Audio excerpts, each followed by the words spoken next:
Hello and bonjour, teachers and students. Welcome to our very first Follow the Farmers live stream event, Weather to Farm with farmer Korey Peters. I'm Larissa Peich with Agriculture in the Classroom Manitoba, and I am so excited along with my team to welcome all of you here today. The Follow the Farmers program was developed to help connect students with Manitoba farms and farmers to gain an understanding of where their food comes from, to learn directly from the farmers that work hard every day to grow healthy food for our tables. We all know that bringing students onto farms is getting increasingly difficult and that Wi-Fi connections can sometimes be spotty in rural areas. So to really be able to show you students farm tours up close, we have pre-filmed all of these farm tours in advance so that they can be clear and engaging to you to watch in your classrooms. Students will have the chance to follow these farmers as we dive into different topics throughout the year. We are so thankful to our video sponsor, Penner Farm Services, for the huge role they play in bringing these farm tour videos to life. A huge thank you as well to all the farmers, Korey included, who have given their time to film these farm tours over the past few months. All of these individuals involved are so passionate about agriculture, as are we at Agriculture in the Classroom Manitoba, and we are so thankful for all of their involvement. This event will be recorded and made available on the Follow the Farmers teacher website page following this event. So for any teachers who are unable to attend live today, you will have access to it afterwards. Not a problem at all. As a reminder, teachers, you'll need to log into your YouTube account in order to be able to post questions in the comments section during the live Q&A portion of this event. Currently, we have over 4,200 students registered for this Follow the Farmers program. We are super, super happy about that. We have students joining from all over Manitoba, from Winnipeg, the Brandon area, Portage la Prairie, Niverville, Holland, Fort Alexander, Gimli, Carmen, Miami, Manitoba, and so many more. I'm just only naming a few. Teachers and students, please feel free to say hi in the chat. Tell us what school you are joining from. We would love to hear. After the farm tour, we will have a live question and answer period with Korey himself. He's going to be coming in, and he will try to answer as many questions as he can in the time that we have together. But first, I'm sure you're all very excited to meet Korey. Am I right? I'm sure I am. Raised on a dairy farm in Randolph, Manitoba, Korey loved the farm and always knew it would be part of his life. Learning to love music from his mother and farming from his father, he always managed to keep both in his life. Graduating from the University of Manitoba in 2006, Korey was the music educator at Garden Valley Collegiate for 5 years. And in 2011, after spending every summer after the school year on the farm, he made the decision to come back to the farm full-time. He is now a partner of the family grains and hog farm, Herbsigwil Farms Limited. He is proud to be a third-generation farmer and farms with his brother Kevin, his cousin Scott, and their fathers Zig and Will Peters. In his free time, Korey loves to play recreational hockey and loves to golf in the summertime. He is a proud husband to his wife, Alex, and father to 2 children, Gray and Ren. Welcome, Korey. Hi, everybody. Hi, everybody. It's great to be here. We're so excited to have you. Thank you for joining us today, and thank you for working together with us on this first Follow the Farmers offering that we are bringing to students across Manitoba today. It's been my pleasure. I had so much fun shooting the video this summer, and I'm looking forward to answering all your questions. And we're looking forward to hearing your answers too. So without further ado, we are going to go on to Korey's farm and learn a little bit from him about weather and how it affects the decisions that he makes on his farm every day. Let's kick her off and join Korey on his farm.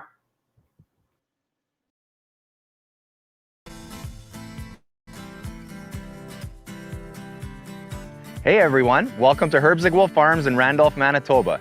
Today we're going to talk our weather station and everything weather station related on our farm. Let's go take a look. This is our weather station that we use on our farm. So it tells us what the weather is that day, and it tells us what the weather might be in the coming future. So it has a little fin at the top that can tell us the wind direction. It tells us the wind speed it calculates how fast this thing will spin, and it can tell us all other kinds of things like how much rain as it collects in this big cup, and it will measure it. And all of these things are sent to my phone where I can look on an app and it will tell me exactly all of this data and we can talk about it on the farm and make decisions about what we want to plant and when we want to harvest it. You might notice this big panel here. This is a solar panel that allows this to actually run all summer long and send the information to our phones. We get notifications on our phone daily on what the wind and all of the rain is accumulating to. We look at it every day and we make decisions on the farm every day based on what the weather is going to do in the future. We have to decide when to spray, when to maybe add some more fertilizer to help the crops grow, and it can also tell us at what point the crops might dry down and it's almost time to harvest. So when there's not too much wind during the day, and this tells us it's not windy, then we know it's a good time to maybe spray our fields and make sure we can keep the weeds away so our crops can grow nice and big. On the farm, we have to work when the weather's good. So sometimes that means if the weather station predicts it's going to be really nice on the weekend, but there's some rain coming Monday or Tuesday, we'll make sure to get all our work done on the weekend and then spend time with our families at Tinkertown on Monday and Tuesday. Some of the measurements we're looking for when looking on our phones on what this is telling us is if there's a warm front coming through, which might bring rain, or if there's a cold front, which might bring some frost. In spring, when we're seeding, we need to make sure we don't seed too early if we know there's some frost coming, because when the crop comes out of the ground and it's just little, the frost can make it die. So we need to make sure we time our seeding to match the weather. During harvest, we also have to match our speed of harvest to the amount of rain that's coming. A couple of years ago, it rained a lot right in the middle of harvest, and we had to make a decision if we were going to try and harvest through the mud or wait for it to freeze over. Every crop we grow, whether it's wheat or canola or sunflowers, they all have to grow to their maturity and then we can harvest them. Every crop needs to dry down before it's ready to harvest. If it's too wet and we try to put it in one of our big grain bins, it can rot and spoil. It's like if you forget to eat your sandwich out of your lunch kit and you find it 3 days later, it might not be very good. That's what happens in our grain bin. When the grain's a little bit too wet, it will spoil. This weather station is very important to us, not only for our crops, but also for our animals. In our pig barns, when we know there's a heat wave coming, we need to make sure we have all our fans set up so that they can keep the pigs cool and that they're nice and comfortable. Now we're gonna go take a look at our soil probe in the middle of the wheat field. This is our soil probe. We have 3 of them on our farm, and they measure how much water is in the soil. They measure it at 10 centimeters, 20, 30, 40, 50, 60, 70, and even all the way down to 80 centimeters. If we know how much water is left deep in our soil, it can help us make decisions on the farm. It tells us if the crops are still going to have nutrients to grow bigger and stronger as they mature throughout the growing season. We have 3 of these on our farm, one in this wheat field, we have another one in a corn field, and another one is in a sunflower field. The reason we have 3 of these is because we have different soil types all over the province of Manitoba. So this field has very heavy soil, kind of looks like clay. It's a little bit gray when you start digging. That soil holds lots of water in it, so this field actually is pretty good. In another field where the soil is a little bit sandier, we need rain more consistently to help the crops grow. The water goes through the soil really fast and can disappear. If there's lots of water left in the soil, we can add fertilizer to really make the crops grow big. This year, we're really dry and don't have a lot of water left in the soil, so we didn't add extra fertilizer to help the crops grow because we knew it wouldn't get used. If we could have the perfect growing season, it'd be a little different for every farm. For us, it means we don't want frost when we're seeding. We want the crops to have a great start and a nice gentle rain to really soak up that water and have a good strong start. And throughout the year, we want nice, timely rains to help the crops grow big and strong, and also to let me have some family time.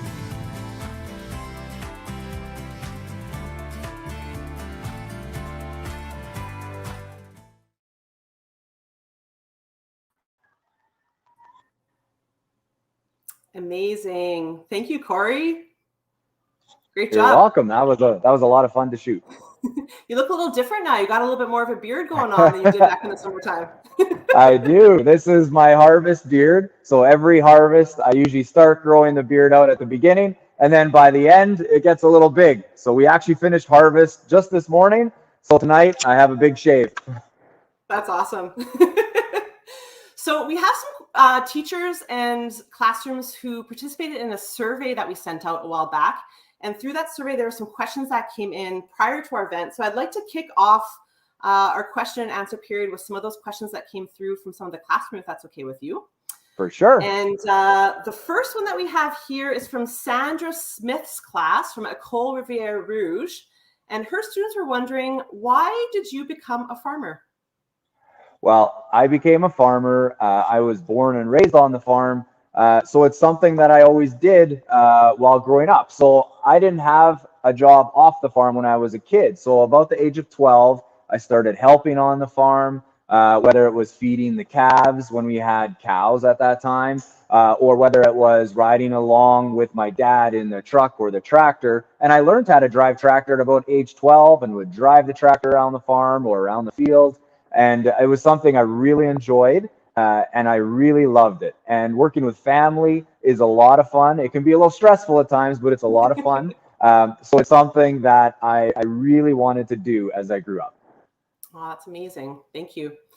Another question here from Kim Andrews. She is actually leading a homeschool at home. And they were wondering, how do you know what crops to plant? Do you use a farmer almanac to decide? We don't use a farmer's almanac. I know that maybe some still do. We use a weather station. What we do to decide what crops to plant is it depends a little bit on our soil type. It also depends on what area of Manitoba you live in. So I live in southeast Manitoba, close to Steinbach. And we have a lot of animals in the area, which might dictate some of the things we want to grow. So that means we spread manure on our fields. We put animal poop on our field, which also makes certain crops grow better than others. So that's one of the reasons we grow corn. We also grow corn because it's used in return to feed the animals. So if you grow crops by an area where there's lots of animals, you might grow crops that animals like to eat. And so that's one of the reasons we grow them. And a lot of it has to do with the soil type. So in our sandy soils, that we have, we only grow corn, soybeans, but in our heavier soils, we'll grow wheat and canola and a few other crops. Interesting. So you really have to be in tune with the different type of soils in your area, because it really dictates how well your crops do. Yeah. And there's always new crops that are coming into the area, and that comes with technology and the seeds that people try in different areas. Very, very neat. So we have another question here. What would you say is the best weather to plant in? And that's coming from Lynn McCry's class at École Veronese. What would be your optimal planting day? My optimal planting day, we try to start right at the end of April, usually right around May 1st. And that usually we hope there's not too much frost coming after that, but it can happen. We try to plant when it's a little bit warmer, and depending what you plant, some crops really don't like cold soil. For example, when we plant soybeans, we'll never plant soybeans usually before May 10th, because then we know it's going to be warmer after that. Because if you plant soybeans in the cold soil, they just won't grow. So certain crops, you just have to wait a little bit longer than other ones. So usually our first crop we'll seed is wheat, and it doesn't mind going into a little bit colder soil. And then once that soil warms up, it will start to grow. Okay, and I guess on the other end, you harvest all those crops at different times as well.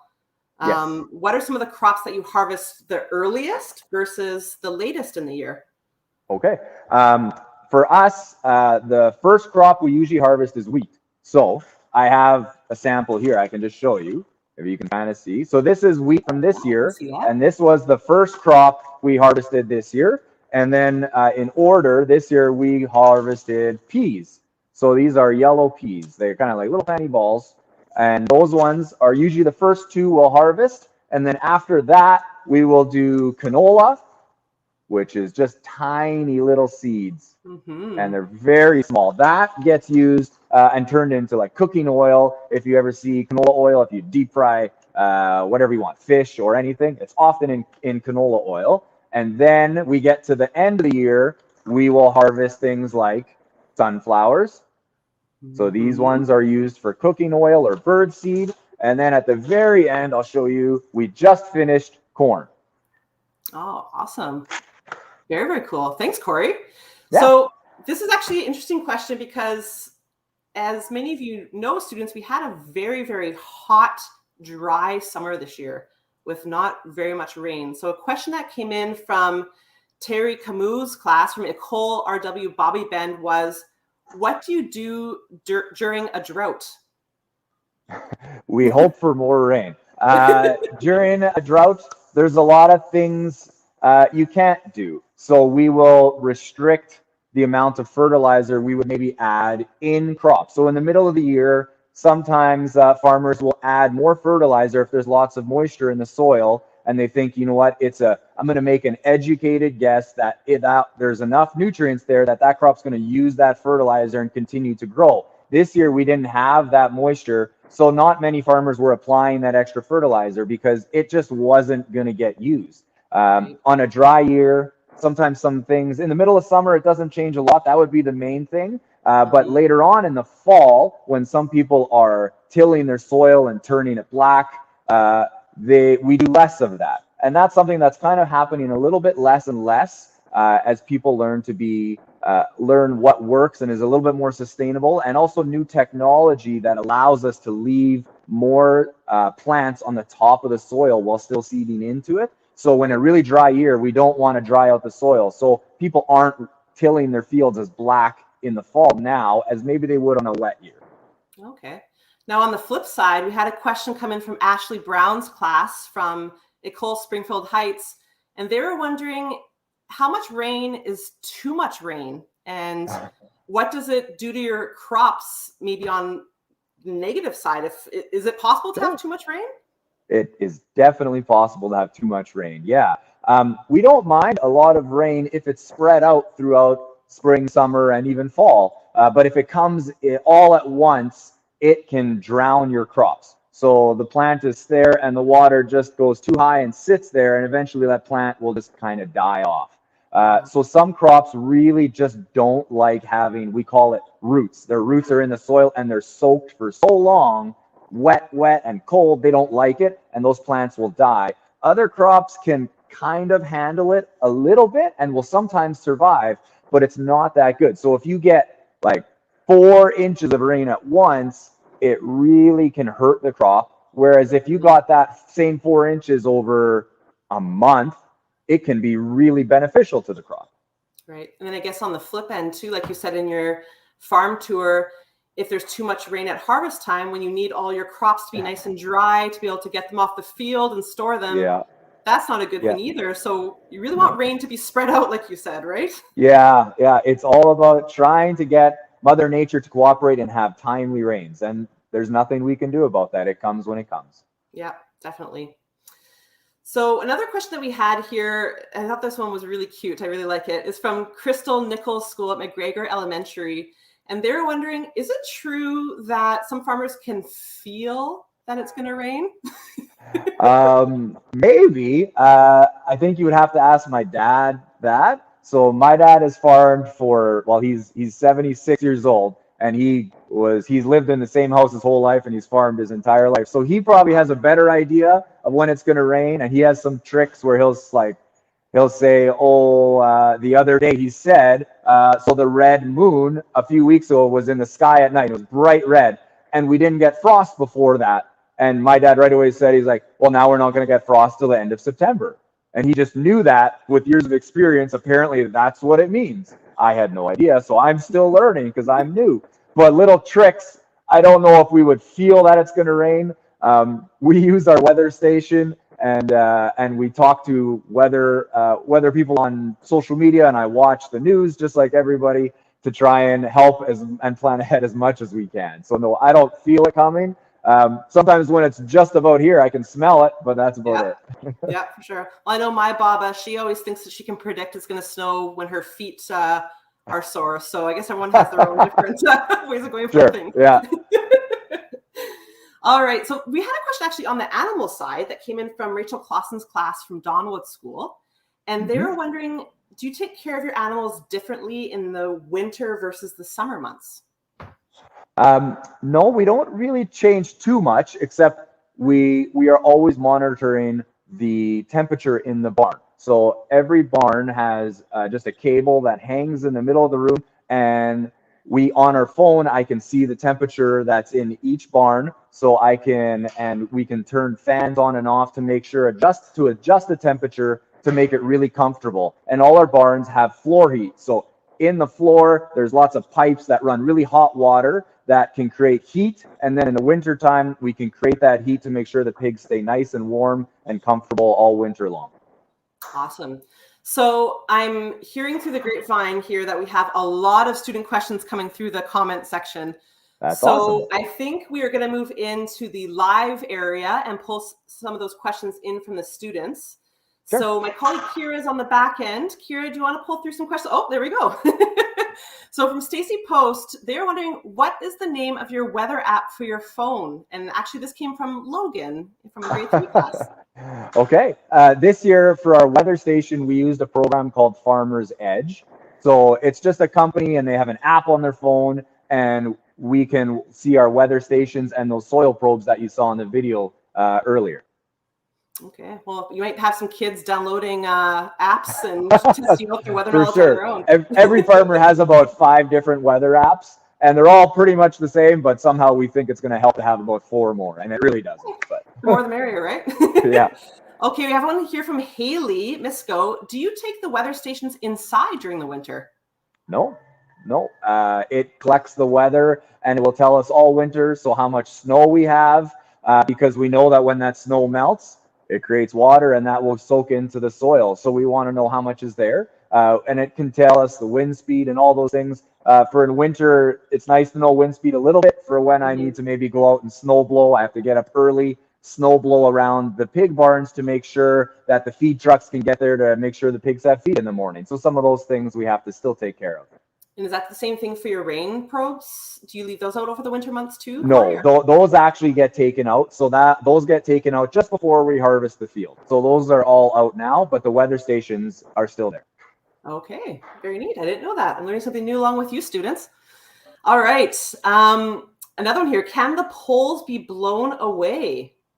So I guess like it's maybe the soil referring to your weather station. Probably both. Yeah. Well, the weather station has like a tripod, and then it's just kind of spiked into the ground. So we haven't had one move yet. In one field, we did have a bear that was very curious and kind of wrecked the stand a little bit this year. But other than that, they don't move. No. Okay, interesting. All right, Megan Alana is wondering, has a storm ever broken your weather station? And actually, this came from a student. Sorry, this came from Maxime, a grade 4 student from Gilbert Plains. Okay. It hasn't broken ours, but you know what? I'm sure other farmers that have maybe had weather stations longer than us have had some very crazy storms, and I'm sure it's happened at some point, but ours haven't broken, no. I just have a question for you, Korey, if you don't mind me asking. How much money does it cost for a weather station? What's a farmer's investment for that? So we kind of buy ours through the company. We don't really buy it. We just kind of rent it, and then they make sure they maintain it, and we'll fix it if anything breaks on it. And it varies kind of depending on everything is based on acres. So for us, it's about, we'll say $1,000 per machine for the whole year. And it varies depending which weather station you have, or how many little special features you want on it, or different apps or things you want to use. Right. So that's kind of a round number. Yeah. Okay, interesting. All right. Oh, here we go. From Melissa Friesen class, and this is Bowen's question. He's a grade 3 student. What crops do you all grow? So I know you talked a little bit about this earlier, but yeah, I did. So I showed you. I'll show you again. So this is wheat is the first one, and then we grew peas, and then we had canola. Mm-hmm. And we actually had soybeans, but we sold them all. So I don't have a bag full, but they kind of look like peas. They're very similar, just kind of little balls. And then we had sunflowers. And then lastly, we had some corn. Okay. And then you also have animals too, right? You raise hogs. Yes. Yeah. And we have some pigs. Yeah. Yeah, so we have some pigs as well. And you know what? We're always trying other stuff.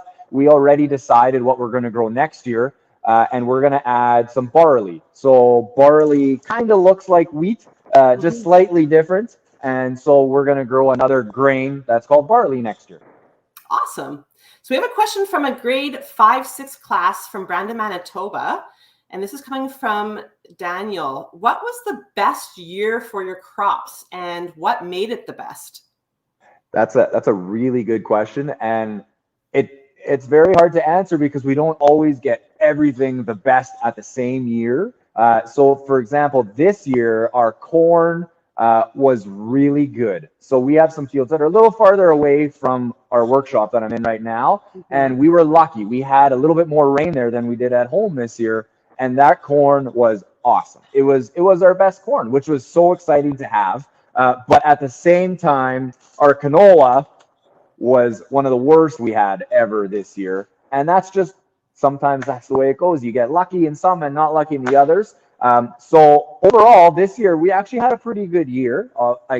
The really only thing that didn't go well was canola. But overall, this year was one of our best years. So it's hard to get it all lined up on a perfect season. That's very difficult to do. I wish, fingers crossed, that it happens next year. We'll be praying for you. Timely rains, nice sunshine. Yes, please. All right, Kira. Oh, okay. So Mrs. Shepherd, her class, and Connor, the grade 5 student, is wondering, how does wind speed affect you and your crops? That's actually a really good question. That's a great question. Wind speed can affect our crops actually quite a bit, especially when the crops are mature. So in the video before, you saw me walking through a wheat field, and it's all standing nice, and the heads are at the top. But if you get if your crop's very mature and it's like almost ready to harvest, and it gets really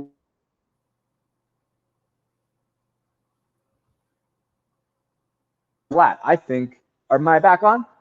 I'm still in the show. Okay. A little bit it can lie flat. So sometimes if it gets too windy, your crop will lay flat down, and then it makes it very hard to pick up with a combine and to try and harvest it. It can be very difficult. So hopefully we get some wind, but hopefully it doesn't lie flat. I think I'm still in the show, but I can't hear anybody. So I'm going to keep answering some questions. We can hear you. You're cutting out a little bit, but we'll just keep plugging along. Has there ever been a tornado on your farm?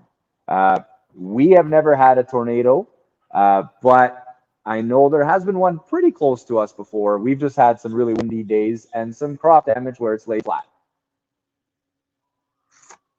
I am going to pause for a minute. I don't know if you can hear me, and just fix my connection. Sounds good. Well, students, we all know sometimes when you're playing PS4 or Nintendo, sometimes the Wi-Fi doesn't work in your favor, eh? We're having one of those moments here. We'll see if we can get Korey back. You can keep putting some questions in the chat in the meantime and chatting as a class.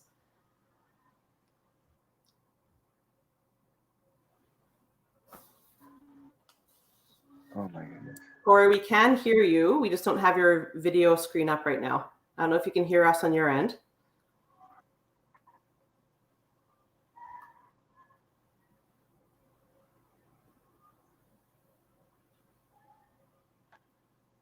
Oh, there you are. Okay. Can you hear us, Korey? Okay. Woo! Yeah, I got you. Okay, we're back. Okay. Hopefully it stays that way. We're good. Okay, so we have a question here from Sandra Smith, and this is from Brooke in a grade 3 class. What is your favorite plant to grow? Okay. I'm going to just say wheat. I love it. It looks so pretty when it's all golden and ready to harvest. So I think that's probably my favorite crop. Favorite crop to grow. It is pretty beautiful to look out. I love seeing all the different varieties of crops. When you look out, you see all the different colors and all the different shapes and sizes and heights, and it's pretty beautiful in Manitoba. All right, so Mrs. Shepherd's class is wondering, how many different types of machines do you have and use on your farm? I can see one behind you right there. Yeah. So behind me is one of our tractors. So we kind of have, this is I'll say a medium-sized tractor. We have two really big tractors. And then we have this medium one, and then we have a couple smaller ones that have buckets on the front, like loaders and buckets, and we can put forks on them and all kinds of things like that. And then we have two combines for harvesting, and we have two semi trucks to get all the grain back home into the grain bins. And then we also have a few other machines that we use in spring and fall to till the ground and make it black or whatever we want. We have a few different machines that can kind of do that kind of stuff. And then we have one air seeder and we have one planter. So two things that will put seed in the ground, and they're slightly different, but they kind of do the same thing. And then we also, let's see, have one more semi that has a big tank behind it, a big water tanker. That's just filled with water, and we use that to spray our fields. So we also have one sprayer, and that's what we use to spray our fields and keep the weeds away. And we can also use that sprayer to apply fertilizer if we want to in summer to help the crops grow. That's a lot of machinery, a lot of things to maintain on the farm, that's for sure. Very cool. It is. It's a lot. Yeah. Very cool. Thanks for the question, Mrs. Shepherd's class. We're going to keep throwing these at you, Korey. Hopefully that's okay. We got lots of questions coming from the students here. This is awesome. So we have a grade 5 class from Steinbach, Susan Tilling's class, and they were wondering, do your children help on the farm? Well, my son is 4, and he helps a little bit. He loves to come for rides, and he kind of steers a little bit on the field, but he's a little bit too small. And my daughter, Ren, is only 9 months old, so she's not quite there yet, but she sure smiles when she gets to see a tractor. So maybe someday, awesome. Yeah, I'm sure one day they will. A little young still, but okay. Yeah. We have a question here from Yuri, and it is, what is the most fun part of farming? I love that question. That's a great question. I'm going to say two things. The first day of planting and the first day of harvest. So those are my two favorite things. Just the first feeling of when you're ready to go and you start putting that seed in the ground and it's springtime and it's warming up. I love that. And I also love the first day of harvest where we've spent all summer helping the crops grow and making sure we take care of them. And then you finally get the combine in the field and it puts its auger out and it dumps for the first time into the grain cart and into the semi truck. I love that. Those are my two favorite. Aw, sounds awesome. Very cool. Michael Schrader is wondering, how many pigs do you have? How many pigs do you have in your pig barn? So we have a few barns that are a couple miles from our house, and we have a manager who takes care of the barns. He's worked with us for like 15 years. He's awesome. He takes such good care of our pigs. And then we have 3 other workers that help. And so they're always in there. Every day they're in with the pigs. They're checking on them. They're feeding them. They're making sure they have water. And they're also just checking how they're growing, because pigs have to get to a certain size. They have to be so and so big before they can go to market. So we have in each barn, there's rules in Manitoba and in Canada about how many pigs you can have. And it depends on how big the barn is. So if you have a bigger barn, you can have more pigs, right? So they always have the same amount of space, because we don't want to squish them tight, because that's not nice. So we want to make sure they have space. So our barns are really big. So there's about 2,000 pigs in each barn, but the barn is like as long as a football field. So it's really big. Wow, amazing. Thanks for that question, Holden. Good question.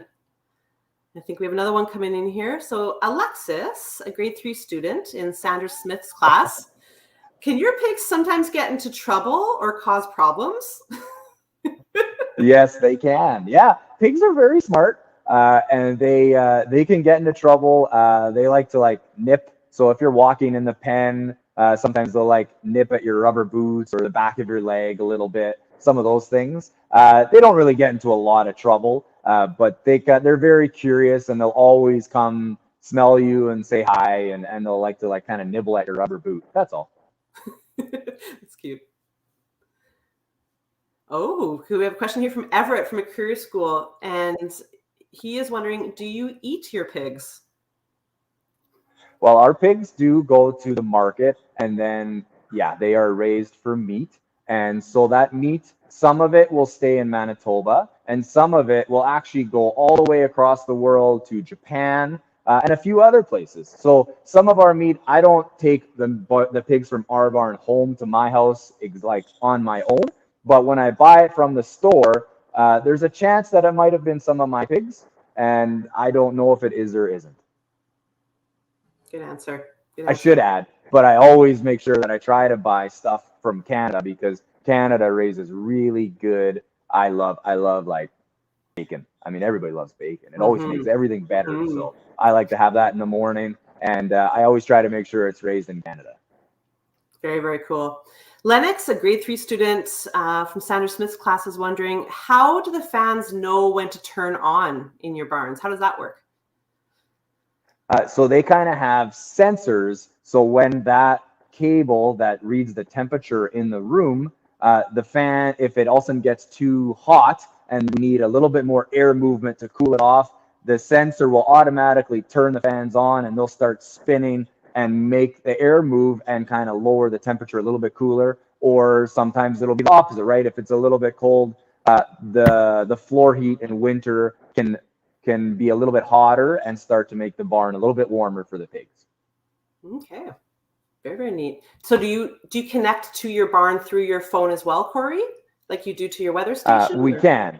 Okay. Yeah, I don't have it on my phone, but our manager that takes care of all our pigs, he has an app on his phone, and then he can turn it on and off. He can see how much water they're drinking. He can see the temperature in each barn. He can turn fans on and off in each barn. You can do all kinds of things like that.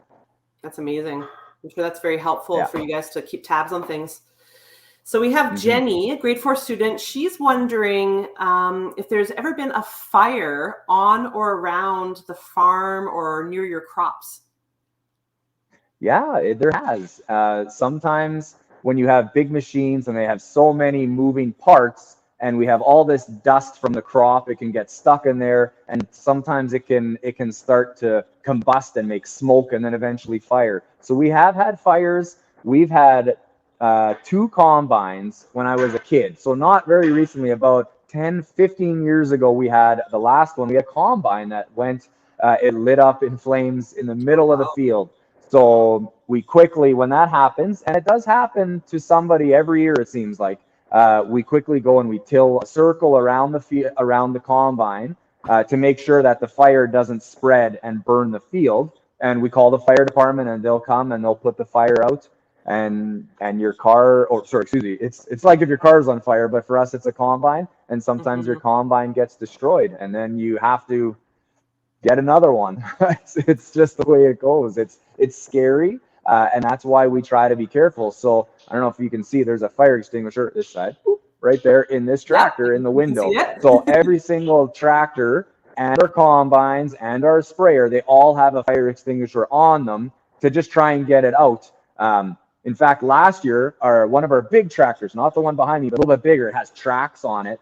We were driving down the gravel road, and all of a sudden it started to smoke out of where the batteries are. And so my cousin got out and quickly put the fire out with the fire extinguisher. So it wasn't that bad, but it almost went up in flames. So it can happen. Yeah.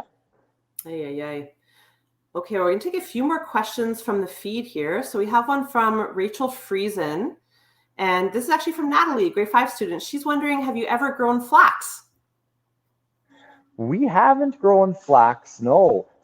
It's very pretty, though. I bet that's why you're asking, because it always looks so purple and pretty and big fields of purple in the middle of summer. I know there was a neighbor close to us that grew flax this year, and every time we drive by it, me and my wife would just stare at that field and go, man, that looks pretty. I wish I had grown it. But no, we haven't grown flax. Is that because, Korey, the soil on your farm and around is not suitable for flax, or is it just something that you haven't ventured towards? A little bit of both. Yeah. I think we could probably grow it. Flax is it's also you have to make sure you can sell your crop, right? So if I grow something that nobody wants to buy, I'm going to be stuck with it and I won't be able to pay my bills. So flax is a small market. and you can pre-sell it and kind of do that. We haven't grown it, but the neighbor apparently had a really good crop of flax. So there are lots of people that are growing it again. Sometimes we also take into consideration if it's hard to harvest. So some things are really easy and the combine just chews it up and it goes really quick. And other crops are really hard and the combine has to go really, really, really slow and it doesn't work as well. So this one works, but flax can be very hard to harvest. So sometimes people don't really like to grow it. Interesting. I didn't know that. Great question. Yeah. Daniel, a student from Brandon, is wondering, do you get different prices for different crops?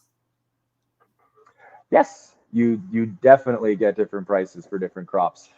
We get, and it's always changing. So that's just the market that's out there. So some crops, you know, like wheat, this year the prices are a little bit crazy. So I'm just going to say on an average year, let's say wheat could be worth $7 a bushel, and canola, though, could be worth a lot more. It could be worth $13, $14 a bushel. But that doesn't mean you're necessarily going to always grow. Well, I'm going to only grow this and not this. But sometimes this costs a lot more money to grow. So in the end, you might not make as much money. And we also like to rotate crops. So I can't just grow this every year, canola, canola, canola, canola, because sometimes that will mean your fields will get disease.